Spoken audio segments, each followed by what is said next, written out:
With cursive, cursive is still fun. I feel like sometimes in education today, like there's such pressure with standards, with testing, with performance and AYP. It's super stressful for teachers, and there's just gobs and gobs of things on everybody's plate. But I think sometimes we lose, or we can lose, the joy of what it means to write your name and to learn cursive and to have these learning moments in life, because when we're adults we don't like this. Everybody talks about college days, like live it out, but you know, when you're in elementary school, those are your formative years that you're setting the stage. And so keep cursive fun, because children will remember you forever. I mean, how many of you remember certain ones of your teachers because they did something that was so impactful for you? So be that for your kids. We have multi-sensory learning. They're great games. One of my favorite games we have is called Connection Inspection, and it's Cursive's connected writing now, so that's different. So how do we make that fun for them? Well, teachers can write, or you guys can, write words up on the, I would write them in print if they're ready. If not, write them in cursive. But you have relay teams, and you have teams. You divide the room, and it's like, okay, you're team 1, you're team 2.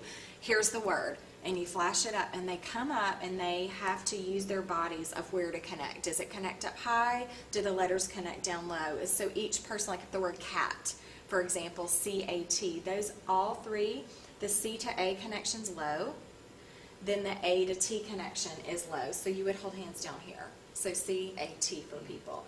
But it helps them, if they don't want to touch each other, use a rope, have them hold a rope. But, not a big deal. But that is that concrete, they run up, they're having to think. And so it's engaging their brain in a different way. So then when they sit down to write, they're like, oh yeah, and they'll remember it. And you'll start to see editing happen, which is also an important skill with writing composition. Children have to write work, they have to edit their work, and then publish their work. So any kind of little thing that you can do to challenge and think and provoke that thought process will be really, really useful for them. Now, easy transition from print into cursive. We have, they're both magic C letters for the A. The only thing different here is to travel away along the line, because cursive's connected now. So that's the only difference. Otherwise, it's the same. These are also grouped by similarity of starting point and stroke sequence. So that follows a logical progression. And then here are the 4 trickiest connections.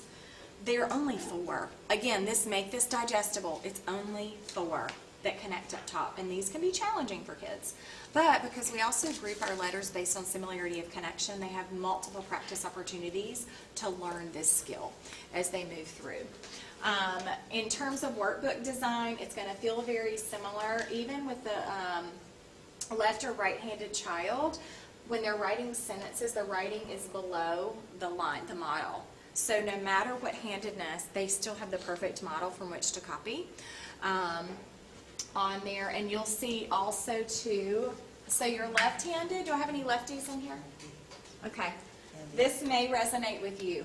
But back in the day, when you see a worksheet page that only had a model on the left-hand side, I've seen children where, because you cover up your work, so you have to do this little number, or you'll see them turn their whole page around to try to see what they're supposed to write. Well, when we have twin word lists like this, it doesn't matter where I am on the page. If I'm right-handed or left-handed, I can see what I need to copy, okay?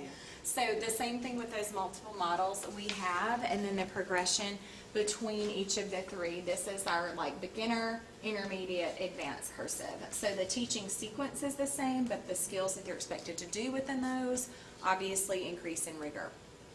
So I'll just show you a couple of examples of writing application. In there, you'll see a lot more single line writing practice. You'll see a lot more more extended writing practice, if you will, in those grade levels.